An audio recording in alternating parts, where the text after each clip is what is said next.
الرحمن الرحیم وَقُلْ لِلْمُؤْمِنَاتِ يَغْضُضْنَ مِنْ أَبْصَارِهِنَّ وَيَحْفَظْنَ فُرُوجَهُنَّ وَلَا يُبْدِينَ زِينَتَهُنَّ إِلَّا مَا ظَهَرَ مِنْهَا وَلْيَضْرِبْنَ بِخُمُرِهِنَّ عَلَى جُيُوبِهِنَّ وَلَا يُبْدِينَ زِينَتَهُنَّ إِلَّا لِبُعُولَتِهِنَّ او آبائہن۔ کل کی آیت میں اللہ تعالیٰ نے مردوں سے کہا کہ شرمگاہ کی حفاظت کا بہترین ذریعہ جو ہے وہ آنکھوں کو جھکا کے رکھنا ہے، کہ اپنی نظر کو جھکا کے رکھو، غیر محرم عورت پر نظر کو جمانا، ٹکانا یا اس کو بار بار دیکھنا یہ حرام ہے۔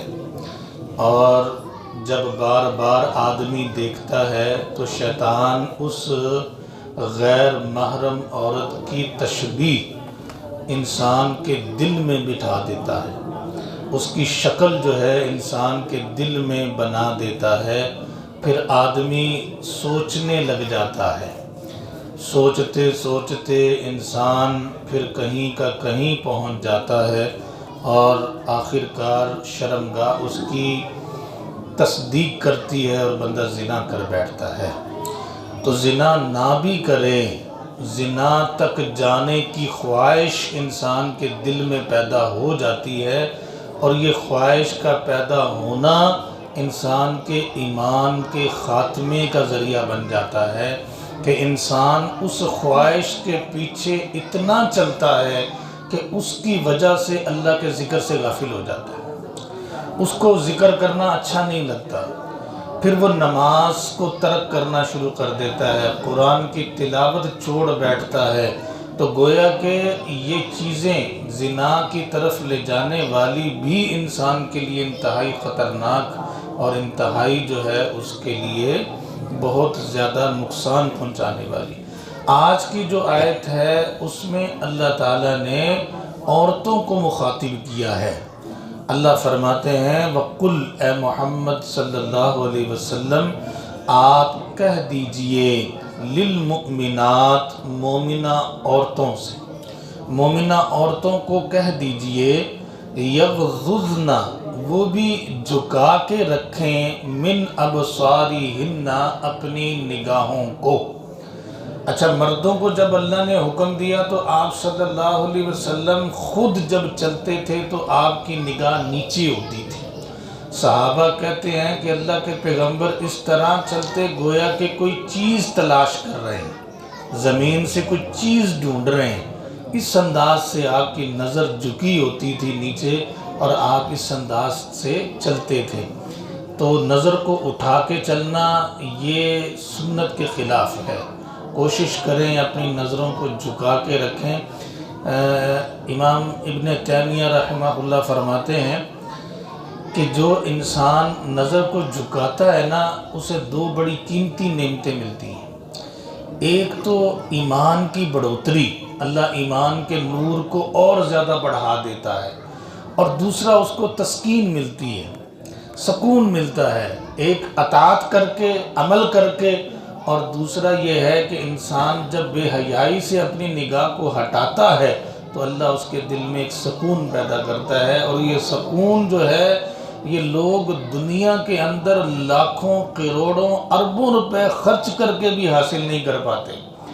پوچھئے ان لوگوں سے جو ہر وقت بے چینی کے عالم میں ہیں، مصیبت، پریشانی، ٹینشن، جتنا پیسہ بڑھتا جا رہا ہے اتنی ٹینشن بڑھتی جا رہی ہے، جتنا کاروبار بڑھتا جا رہا ہے اتنا انسان کی مصروفیت بڑھتی جا رہی ہے، اور جتنی مصروفیت بڑھے گی اتنی ٹینشنیں انسان کے ذہن پہ، دماغ پہ طاری ہوں۔ بہرحال اللہ فرماتے ہیں کہ وَقُلْ اے محمد صلی اللہ علیہ وسلم آپ کہہ دیجئے للمؤمنات مومنہ عورتوں سے یغضضن من ابصارہن جھکا کے رکھیں اپنی آنکھوں کو، نظروں کو۔ اب سوال یہ پیدا ہوتا ہے کہ کیا عورتیں بھی مردوں کو دیکھ نہیں سکتی؟ قرآن نے کہا کہ نظر جھکانی ہے، تو کیا یہ حرام ہے؟ اب ایک حدیث آتی ہے، آپ صلی اللہ علیہ وسلم مسجد میں تھے، بلکہ اپنے حجرے میں تھے، حجرے سے مسجد کو دیکھ رہے تھے، اور صحابہ کرام مسجد کے اندر کھیل رہے تھے۔ کھیل اس انداز سے رہے تھے کہ وہ تیر اندازی اور تلوار بازی کے ذریعے سے پریکٹس بھی کر رہے تھے، اور وہ ایک قسم کا کھیل بھی تھا۔ تو حضرت عائشہ رضی اللہ تعالی عنہا آپ صلی اللہ علیہ وسلم کے کندھے مبارک پر اپنے چہرے کو رکھ کر اس کھیل کو دیکھ رہی تھی۔ اب واضح بات ہے کہ مردوں پہ نظر پڑ رہی ہے، سمجھ آ رہی ہے آپ کو؟ تو سوال یہ ہے کہ یہ کیا ہے؟ قرآن کہتا ہے یغضضن من ابصارہن، حدیث میں ہمیں یہ ملتا ہے کہ ایک بیوی آپ صلی اللہ علیہ وسلم کی مردوں کے کھیل کو دیکھ رہی ہے، تو اس میں تطبیق یہ ہے کہ عورت شہوت کی نگاہ سے دیکھے، لذت کے لیے دیکھے تو حرام ہے کسی غیر محرم مرد کو، اور اگر اس کے علاوہ ویسے ہی اگر نظر پڑتی ہے یا عورت دیکھتی ہے تو اگر شہوت کی نظر نہیں ہے تو پھر عورت دیکھ سکتی ہے۔ لیکن ایک اور حدیث ہے، اس حدیث میں یہ ہے کہ آپ صلی اللہ علیہ وسلم بیٹھے ہوئے ہیں، اور عبداللہ بن ابن ام مکتوم رضی اللہ تعالیٰ، نبینے صحابی تھے، نبینے، وہ آتے ہیں۔ اب آپ صلی اللہ علیہ وسلم نے حضرت عائشہ اور ایک اور بیوی بیٹھی تھی، آپ نے فرمایا چلو اٹھ جاؤ یہاں سے۔ اچھا، حضرت عائشہ نے کہا اللہ کے پیغمبر وہ جو صحابی آ رہے ہیں نبینے ہیں، ان کو وہ دیکھتے تو نہیں ہیں؟ آپ نے فرمایا کہ وہ نہیں دیکھتے، تم تو دیکھتی ہے۔ سمجھائی بات کی؟ اچھا، اب ایک تطبیق یہ ہے کہ وہ جو عائشہ کا دیکھنا ہے وہ اس حکم سے پہلے کا ہے، یغضضن من ابصارہن، یہ جو اللہ نے حکم دیا ہے اس حکم سے پہلے کا ہے، اور ابن ام مکتوم کا آنا یہ اس حکم کے بعد کا ہے۔ تو گویا کہ اصل حکم یہ ہے کہ عورتوں کو بھی چاہیے کہ اپنی نگاہیں کیا ہیں، جھکا کے رکھیں، نہ کہ ان کو اٹھا کے رکھیں۔ بہرحال اللہ فرماتے ہیں وَقُلْ اے محمد صلی اللہ علیہ وسلم کہہ دیجئے للمؤمنات، مومنہ عورتوں کے لیے یغضضن من ابصارہن، اپنی نظروں کو جھکا کے رکھیں، وَيَحْفَظْنَ فُرُوجَهُنَّ، اپنی شرمگاہوں کو محفوظ کر لیں۔ تو گویا کہ شرمگاہ کی حفاظت جو ہے وہ اپنی نگاہ کو جھکانے میں ہے۔ اگلا حکم وَلَا يُبْدِينَ زِينَتَهُنَّ، اپنی زینت کو ظاہر نہ کریں۔ اب سوال یہ ہے کہ زینت ہے کیا؟ زینت کہتے ہیں بناؤ سنگار والی جگہ، اور وہ چہرہ ہے، کیونکہ باقی اعضاء تو سطر میں آ گئے نا، وہ تو ڈھانپنے ہی ڈھانپنے ہیں۔ زینت سے مراد ایسی جگہ جو بناؤ سنگار کی ہے جس سے مرد جو ہے وہ فتنے میں مبتلا ہو سکتا ہے، تو وہ چہرہ ہے۔ تو اللہ نے کہا کہ وَلَا يُبْدِينَ زِينَتَهُنَّ، اپنی زینت کو ظاہر نہیں کرنا، إِلَّا مَا ظَهَرَ مِنْهَا، ہاں جو تم چھپا نہیں سکتے، ما ظہرا کہ جس کو چھپانا ممکن نہیں ہے، جو ظاہر ہے، وہ کیا ہے؟ وہ ہاتھ ہے، وہ کیا ہے؟ وہ پاؤں ہے۔ یعنی کہ آپ عورت پورے جسم کو ہی اس طرح لپیٹ لے تو یہ مشکل ہے۔ تو ما ظہرا منہا سے مراد ہاتھ اور پاؤں ہیں۔ اللہ نے اس کی اجازت دی ہے کہ اگر ہاتھ عورت کے اوپن رہتے ہیں، مطلب اس پر کوئی کپڑا نہیں بھی ہے یا پاؤں پہ کپڑا نہیں ہے، تو کوئی مسئلہ نہیں۔ لیکن زینت والی چیز کو اللہ نے کہا کہ لا یبدین، اس کو تم نے ظاہر نہیں کرنا۔ اسی لیے ازواج مطہرات مکمل پردہ کرتی تھی، عورتیں پردہ کرتی تھیں، حتیٰ کہ جب بیت اللہ کا طواف کرتے ہیں اس وقت عورت کا چہرے کا پردہ نہیں ہے۔ ایک وہ جگہ ہے جہاں پہ پردہ عورت کو لٹکانے سے یا چہرے کو ڈھانپنے سے منع کیا گیا، لیکن اس کے باوجود آپ صلی اللہ علیہ وسلم کی ازواج جب طواف کرتی اور کوئی غیر محرم آگے آ جاتا تو پھر بھی اپنے چہرے کے اوپر پردہ لٹکا لیا کرتی تھی، کوشش کرتی تھی کہ ہر صورت جو ہے چہرے کو چھپایا جائے۔ تو گویا کہ ان لوگوں کا موقف جو کہتے ہیں کہ چہرے کا پردہ ہی نہیں ہے، تو یہ موقف غلط ہے۔ یہ موقف کس کا تھا؟ شیخ البانی کا۔ شیخ البانی کا نام سنا ہے آپ نے؟ بہت بڑے محدث اور محقق، عرب کے بہت بڑے عالم، پوری دنیا میں ان کی تحقیق چلتی ہے۔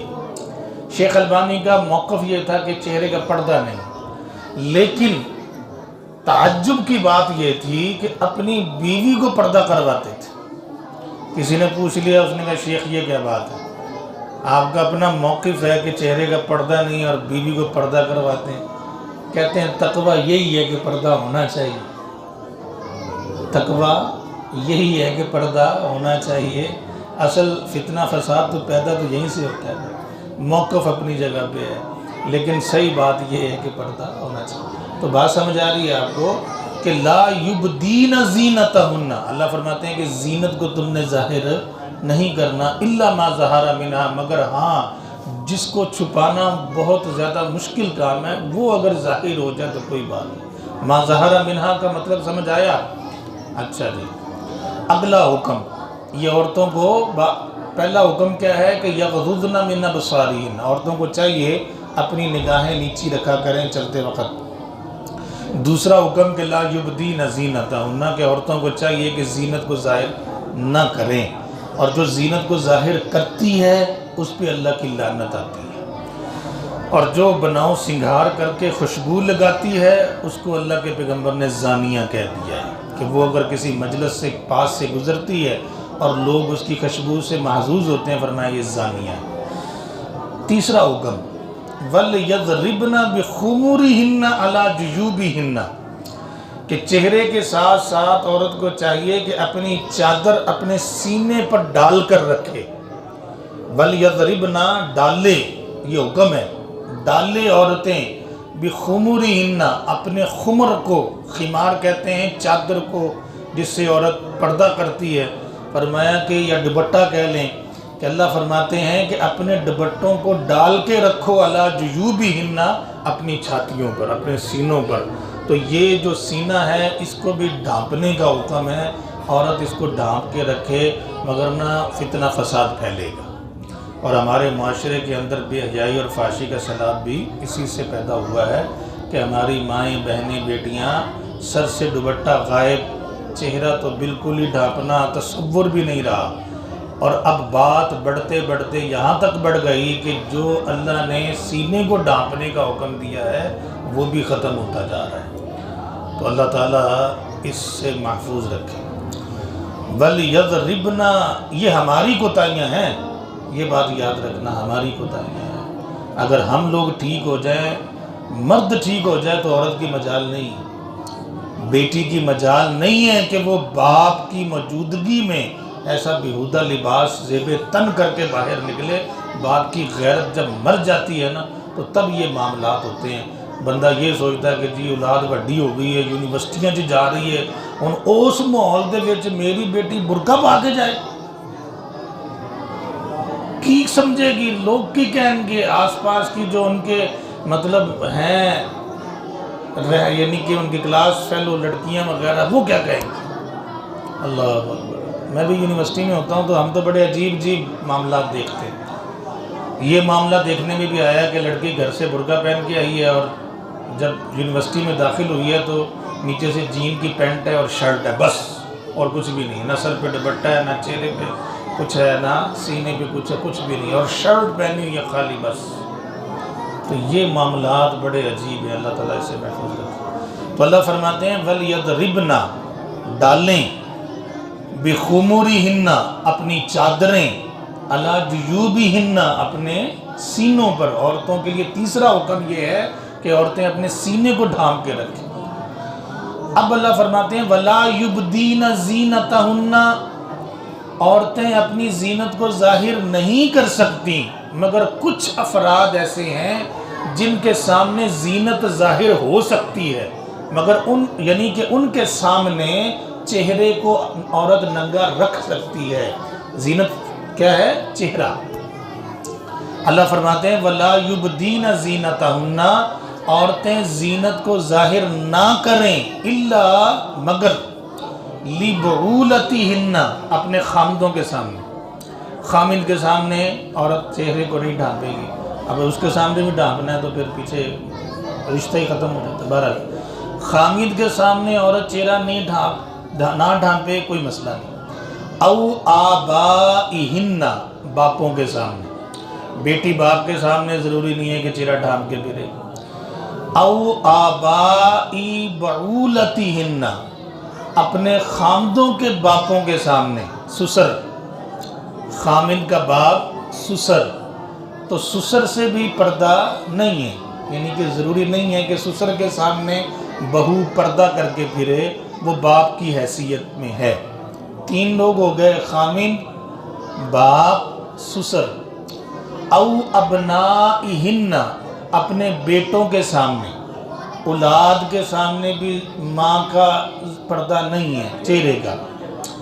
او ابنائی بعولتہن، خامدوں کے بیٹے، بعولتی خامد، اگر مثال کے طور پہ عورت کی شادی ہوئی ہے اور خامد کا کسی اور عورت سے اولاد ہے، اور عورت سے، یعنی کہ پہلے اس کی شادی تھی، بیٹے پیدا ہوئے، پھر عورت فوت ہو گئی یا اس نے طلاق دے دی، اب دوسری عورت کی ہے، اب وہ جو خامد ہے اس کی جو پہلی بیوی سے بیٹا ہے یہ بھی محرم ہے، اس کے سامنے بھی پردہ نہیں ہے۔ تو یہ ہے او ابنائی بعولتہن، خامدوں کے بیٹے، سمجھا رہی بات کی۔ او اخوانہن، یا عورتوں کے بھائی، بھائیوں کے سامنے بھی بہن کا پردہ چہرے کا نہیں ہے۔ او بنی اخوانہن، یا بھائیوں کے بیٹے، بھائیوں کے بیٹے بھانجے، بھتیجے، سوری، بہن کا بیٹا بھانجا اور بھائی کا بیٹا بھتیجا، بھتیجوں سے بھی پھپھو کا پردہ نہیں ہے، پھپھو بھتیجے کا پردہ نہیں ہے چہرے کا۔ او بنی اخواتہن، اخوات کہتے ہیں بہنوں کو، اب بہنوں کے بیٹوں سے یعنی بھانجوں سے، یعنی خالہ اور بھانجا، خالہ اور بھانجے کا آپس میں پردہ چہرے کا نہیں ہے۔ او نسائہن، یا آپس میں عورتوں سے پردہ نہیں کریں گی، معاشرتی عورتیں، گھریلو عورتیں، ہمسائے کی عورت، تو عورت سے پردہ چہرے کا نہیں ہے۔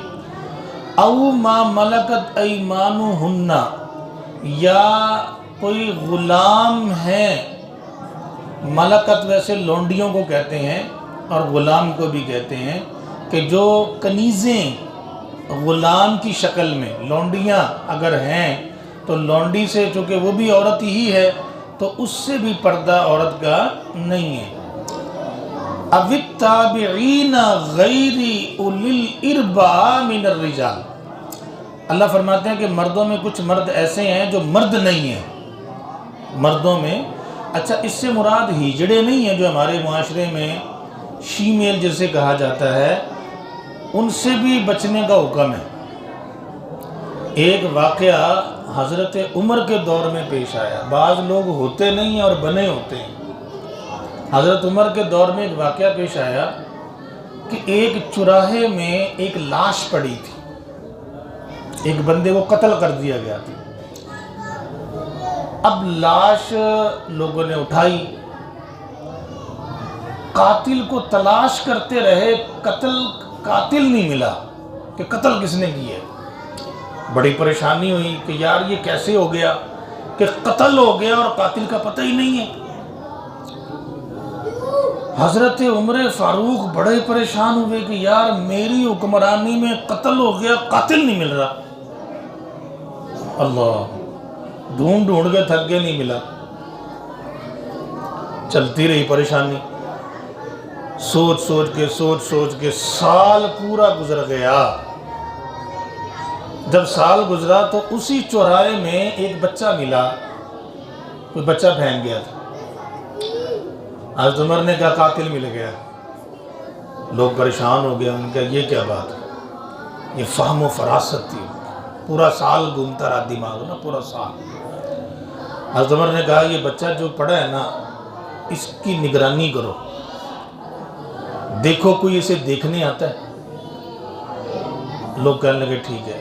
اب بچہ اٹھایا نہیں، نگرانی کرنے لگ گئے۔ جس عورت نے پھینکا تھا جنم کے بعد وہ دیکھنے آئی کہ بچہ تو میں نے پھینک دیا ہے، پتہ نہیں اٹھایا بھی ہے کسی نے کہ نہیں اٹھایا۔ جب وہ دیکھنے آئی تو بچہ تو پڑا ہوا تھا، وہ پریشان ہوئی، خیر پھر واپس چلی گئی۔ تو جو کہ نگران تھے نا انہوں نے دیکھ لیا کہ فلاں عورت آئی تھی، چاتی مار کے چلی گئی۔ حضرت عمر کو جا کے بتا دیا کہ فلاں عورت جو ہے نا وہ آئی تھی اور دیکھ کے چلی گئی ہے۔ حضرت عمر اس کے گھر پہنچ گئے، دستک دی، باپ باہر نکلا، کہا عمر آپ؟ کہا کہ ہاں میں۔ کہا بتائیے کیا حکم ہے؟ ہمیں بلا لیتے، آپ خود چل کر آئے ہیں۔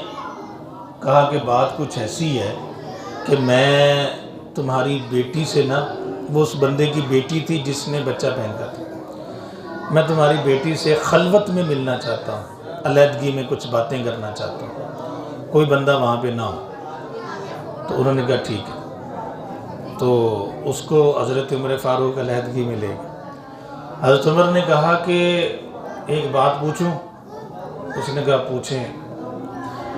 حضرت عمر نے کہا کہ 1 سال پہلے قتل ہوا تھا اور مجھے یہ لگ رہا ہے کہ یہ قتل تو نے کیا ہے۔ وہ پریشان ہوگی، اس نے کہا کہ کیا کہہ رہی؟ حضرت عمر نے کہا بس میں کہہ رہا ہوں کہ تو نے کی ہے۔ اس نے کہا کہ ہاں میں نے کی۔ تو اب پوچھا عمر نے کہ تو نے کیسے قتل کر دیا؟ اس نے کہا کہ بات یہ ہے، یہ بندہ ہیجڑا بن کے ہمارے گھر میں آتا تھا، تو لیکن ہیجڑا تھا نہیں، یہ بن گیا۔ اب ہمارے گھر والے اس لیے نہیں آنے جانے سے روک رہے تھے کہ بھئی ہیجڑا ہے، تو اور اس نے شکل و شباہت بھی عورتوں جیسی بنا رکھی تھی۔ تو ایک دن گھر کے اندر نہ باپ تھا نہ ماں تھی، اور یہ آ گیا میرے پاس بیٹھ گیا، اور ہمیں بھی، میرے ذہن میں بھی کوئی بات نہیں تھی، مجھے بھی ایسے لگا کہ جیسے پہلے آتا جاتا ہے، اب بھی مطلب آ کے بیٹھ کے باتیں کرنی شروع کر دی۔ لیکن مجھے اس وقت پتہ چلا جب اس نے مجھ پہ حملہ کر دیا اور مجھ سے ہم بستری تک کر گیا۔ جب اس نے یہ کام کیا میرے ہوش و حواس اڑ گئے، میرے وہم و گمان کے اندر بات نہیں تھی کہ یہ بندہ ہے۔ تو جب یہ کام اس نے کیا، زنا کر گیا، اس کے بعد پھر یہ بیٹھا ہوا تھا تو مجھے غصہ آیا اور میں اپنے کچن میں گئی، چھری اٹھائی اور اس کے پیٹھ پہ وار کرنے شروع کر دیے، اور میں نے اتنا اسے وار کیے کہ بندہ مر گیا۔ جب مر گیا تو یہ رات کا واقعہ تھا، تو اس وقت میں پریشان تھی، مجھے کچھ سمجھ نہیں آئی، میں بس اس کو گھسیٹتے گھسیٹتے اس چوراہے تک لے گئی اور وہیں ڈال کے میں واپس آ گئی۔ لیکن اس زنا سے مجھے حمل ٹھہر گیا۔ اب مجھے پتہ نہیں چلا، حمل جب واضح ہوا تو میں پریشان ہو گئی کہ میں اسے ساکت کروں، کیا کروں، مجھے کچھ سمجھ نہیں آ رہا تھا۔ اور آخر کار بچے کی پیدائش ہوئی، اور میں نے وہ بچہ پھر چوراہے میں جا کے پھینک دیا۔